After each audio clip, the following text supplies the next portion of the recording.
আসসালামু আলাইকুম। বাংলা সংবাদে সবাইকে স্বাগত জানাচ্ছি। আমি চিন্তিয়া হক। শুরুতেই সংবাদ শিরোনাম। ভারত যত খোঁচাখুচি করবে তত শত্রুতা বাড়বে, বলছেন শামসুজ্জামান দুদু।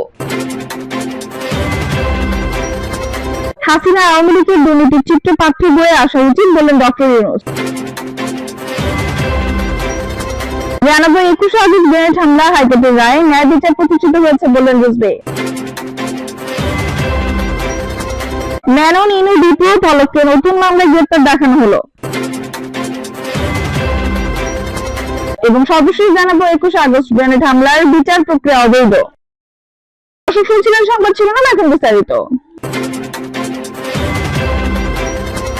ভারত যত খোঁজাখুঁজি করবে তত শত্রুতা বাড়বে, বলছেন শামসুজ্জামান দুদু। ভারত যত খোঁজাখুঁজি করবে তত শত্রুতা বাড়বে বলে মন্তব্য করেছেন বিএনপির ভাইস চেয়ারম্যান শামসুজ্জামান দুদু। ফ্যাসিবাদ না গণতন্ত্রে ভারত কোন পক্ষে থাকবে সেই সিদ্ধান্ত নিতে দেশটির প্রতি আহ্বান জানিয়েছেন তিনি। দুদু বলেন, বাংলাদেশের জনগণ কোন ফ্যাসিবাদ মেনে নেয় না। এরই মধ্যে ফ্যাসিবাদী শেখ হাসিনা বিতাড়িত হয়েছেন। এই জাতির আগামীর ভবিষ্যৎ তারেক রহমান। এই কথা যদি পার্শ্ববর্তী দেশ মাথায় রাখে তাহলে মীমাংসা হবে তাড়াতাড়ি। তা না হলে যত খোঁচাখুচি করবে তত শত্রুতা বাড়বে। এটা ভারতের জন্য ভালো না, আমাদের দেশের জন্য ভালো না। দুদু বলেন, আমাদের পার্শ্ববর্তী একটি দেশ যারা গণহত্যাকারীর আশ্রয় দিয়েছে, হত্যাকারীদের বাংলাদেশের রাজনীতি করার সুযোগ সৃষ্টির পায়তারা করছে। এই দেশ বাংলাদেশের স্বাধীনতা, সার্বভৌমত্ব, গণতন্ত্রকে কোনোদিনও মানতে চায় না। তারা আওয়ামী লীগ ও শেখ হাসিনাকে ছাড়া অন্য কোনো দলকে মেনে নিতে চায় না। আমি ওই দেশকে স্পষ্টভাবে বলতে চাই, ওই দেশকে স্পষ্টভাবে বলবো, বাঙালি জাতি কারো কাছে মাথা নত করার জাতি না। বাঙালি জাতি বিশ্বের অন্যতম বীরের জাতি। যদি কেউ মনে করে চাপ দিয়ে নিয়ন্ত্রণ করা যাবে তাহলে তারা ভুল ভাবছে। তিনি বলেন, দেশের এই কঠিন সময় জাতির ঐক্য প্রয়োজন। ফ্যাসিবাদের বিরুদ্ধে লড়তে হবে। লড়তে হলে ঐক্যবদ্ধ দরকার। যে কোনো ভাবে আমাদের জাতির ঐক্য রক্ষা করতে হবে। ঐক্যবদ্ধ ভাবে থাকতে হবে। যে ঐক্যের মাধ্যমে আমরা স্বাধীনতা পেয়েছি। ঐক্যবদ্ধ থাকলে স্বাধীনতা ও গণতন্ত্র রক্ষা করা সম্ভব হবে। দুদু বলেন, দেশে ছোটখাটো ঘটনা ঘটতে পারে। সেই ছোটখাটো ঘটনা দিয়ে ফ্যাসিবাদের দস্যুরা যদি মনে করে শেখ হাসিনাকে আবার এই দেশে প্রতিষ্ঠিত করবে তাহলে তারা বোকার স্বর্গে বাস করছে। দেশের জনগণ কখনো ফ্যাসিবাদের সমর্থন করে না।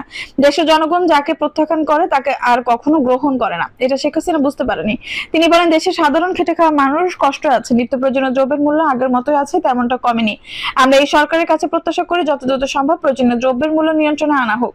এই বিএনপি নেতা বলেন, দেশে আইন শৃঙ্খলা পরিস্থিতি বেশ নাজুক। দেশে ফ্যাসিবাদের দোসররা বিভিন্ন কর্মসূচির নামে বিশৃঙ্খলা পরিবেশ সৃষ্টির পায়তারা করছে।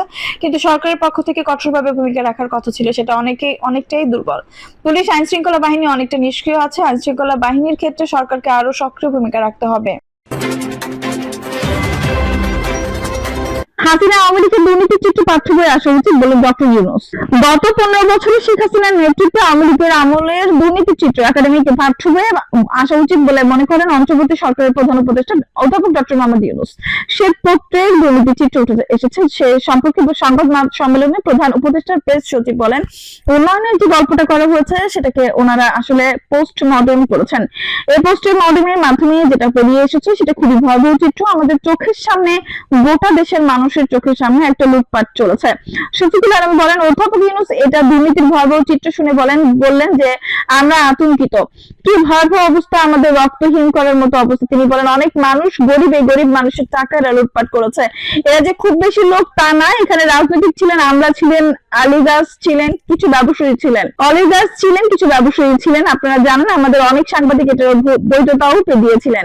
প্রেস সচিব বলেন, অধ্যাপক ইউনূস বলেছেন এটা লুটপাটের এমনই চিত্র, এটা আমাদের পাঠ্য বইয়ে আসা উচিত। কলেজে বা বিশ্ববিদ্যালয়ে আমাদের জানা উচিত গত 15 বছর কিভাবে লুটপাট চলেছে। পাচারের টাকা ফেরত আনতে এই সরকারের অঙ্গীকার পূর্ণ ব্যক্ত করে প্রধান উপদেষ্টার প্রেস সচিব বলেন, যে টাকাগুলো বাইরে চলে গেছে এটা আমাদের সরকারের অন্যতম অঙ্গীকার। এই টাকা যেভাবে হোক আমরা ফেরত আনার চেষ্টা করব।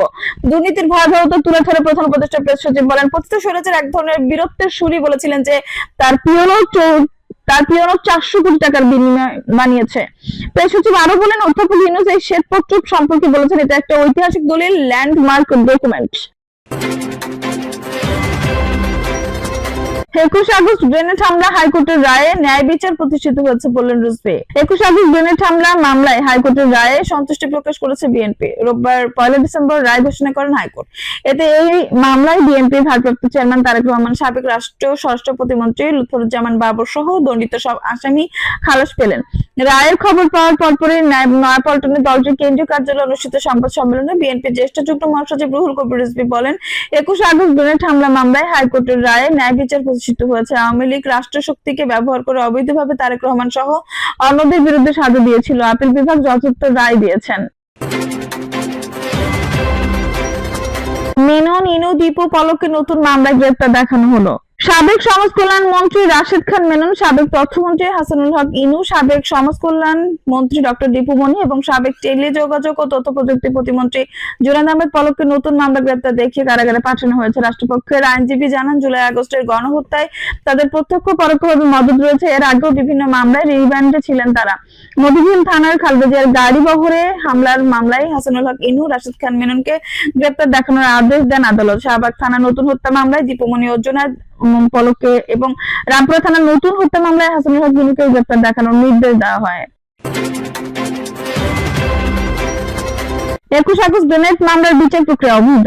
বহুল আলোচিত 21 আগস্ট গ্রেনেড মামলায় বিচারিক আদালতের রায়কে অবৈধ ঘোষণা করেছেন হাইকোর্ট। এতে বিএনপির ভারপ্রাপ্ত চেয়ারম্যান তারেক রহমান সহ 49 আসামি মামলা থেকে খালাস পেয়েছেন। 2004 সালের 21 আগস্ট বঙ্গবন্ধু এভিনিউর তৎকালীন বিরোধী দলীয় নেতা শেখ হাসিনার জনসভায় গ্রেনেড হামলায় 24 জন নিহত হন। 2009 সালে আওয়ামী লীগ ক্ষমতা ফেরার পর পূর্ণ তদন্তে তারেক রহমান সহ 30 জনকে আসামি করে 2011 সালের জুনে যে অভিযোগপত্র দেওয়া হয় সেটিও অবৈধ ঘোষণা করেছেন হাইকোর্ট। হাইকোর্টের রায়কে স্বাগত জানিয়ে বিএনপি ও আসামির আইনজীবীরা বিএনপির ভারপ্রাপ্ত চেয়ারম্যান তারেক রহমান এক্সে সাবেক টুইটারে এক পোস্টে বলেছেন, সত্যের সৌন্দর্য হলো অপপ্রচার এবং ষড়যন্ত্রের উপর তা অনিবার্যভাবে জয়লাভ করে। তারা আমাদের এই বিশ্বাস দেয় অবশেষে ন্যায় বিচার ও ন্যায্যতা বিজয়ী হয়। তবে আওয়ামী লীগের সময় যারা 21 আগস্ট মামলায় রাষ্ট্রপক্ষে আইনজীবী ছিলেন তাদের প্রতিক্রিয়া জানা যায়নি। রায়ের নিন্দা ও প্রতিবাদ জানিয়ে ছাত্র জনতার অভ্যুত্থানে ক্ষমতাচ্যুত আওয়ামী লীগ বিচারিক আদালতের বিচার অবৈধ ঘোষণা করায় 24 জনকে হত্যার বিচারের ভবিষ্যৎ কি তা অস্পষ্ট। 24 জনকে হত্যার বিচারের চেষ্টার অবৈধ প্রতিবাদ জানিয়েছে ছাত্র জনতার অভ্যুত্থানে ক্ষমতাচ্যুত আওয়ামী লীগ। বিচারিক আদালতের বিচার অবৈধ ঘোষণা করায় 24 জনকে হত্যার বিচারের ভবিষ্যৎ কি তা অস্পষ্ট। মামলাটি পূর্ণ তদন্ত এবং বিচার হবে কিনা তা হাইকোর্টে পূর্ণাঙ্গ রায় প্রকাশের পর জানা যাবে বলে মনে করেছেন আইনজীবীরা। কেউ কেউ বলছেন বিচার ছাড়াই মামলাটির অবসান ঘটেছে।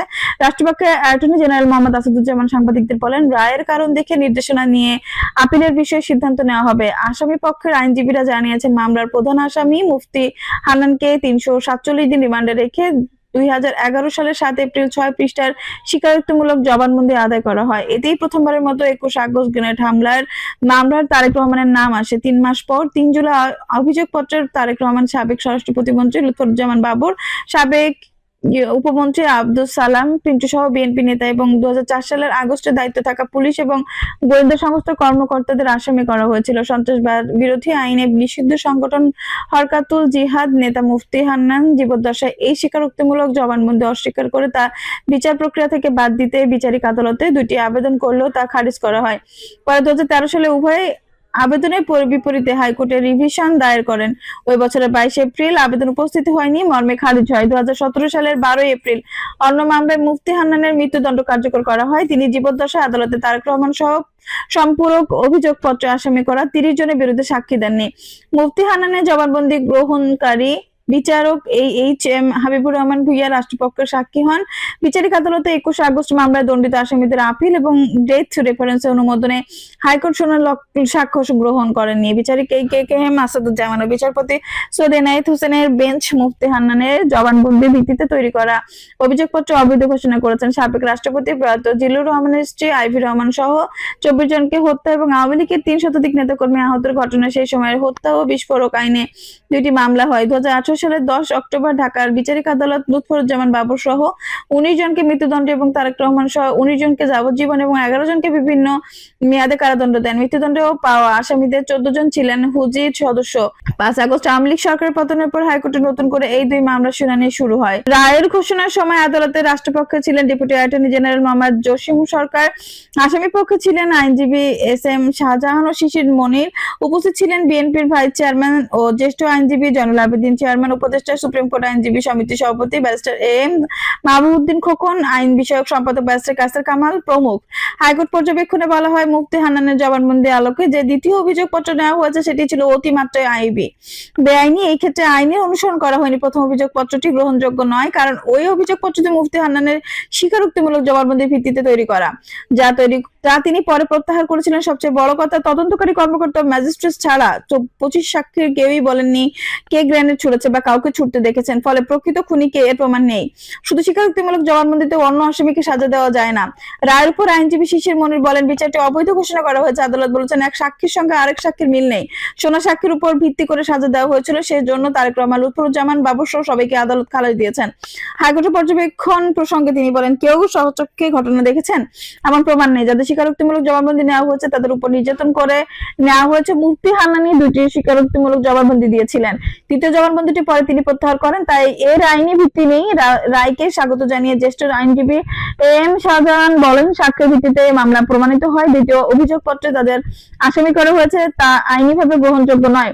ঘটনাস্থলে কি গ্রেনেড ছুড়েছে তার সাক্ষ্য বা স্বীকারোক্তিতে নেই। জয়নাল আবেদীন বলেন, অভিযোগপত্রে তারেক রহমানের নাম ছিল না, তাকে সাজা দিতে পারে আব্দুল কাহার আকন্দকে দিয়ে এই মামলা জড়ানো হয়। আওয়ামী লীগ রাজনৈতিক প্রতিহিংসা তারেক রহমানকে সাজা দিয়ে চিরজীবন দেশের বাইরে রাখতে চেয়েছিল। সরাসরি সাক্ষ্য না থাকলে কাউকে মৃত্যুদণ্ড বা যাবজ্জীবনে দেওয়া যায় না। দর্শক, এই ছিল এখনকার সর্বশেষ সংবাদ। নিউজটি ভালো লাগলে অবশ্যই একটু লাইক দিন, কমেন্টে আপনার মূল্যবান মতামত জানান। সবসময় আমাদের পাশে থেকে সাবস্ক্রাইব করে বেল বাটনটি অন করে রাখুন। ধন্যবাদ।